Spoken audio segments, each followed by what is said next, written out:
Welcome back to another technical deep dive here in the debug zone. Today we're tackling a big question and breaking it down with insights from other users. Hopefully this clears up some misconceptions and helps you get the answer you need.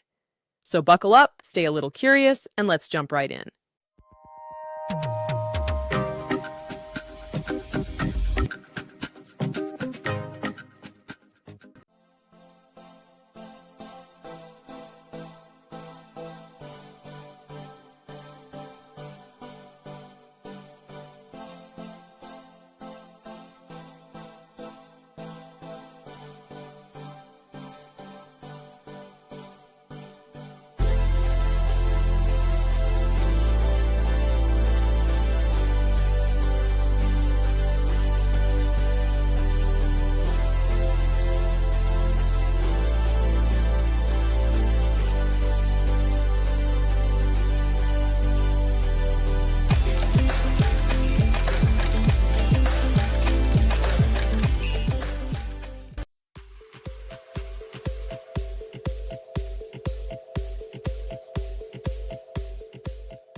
And that's a wrap.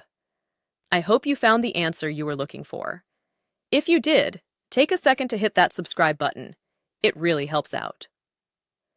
And let me know in the comments which solution worked best for you. See you next time in the debug zone.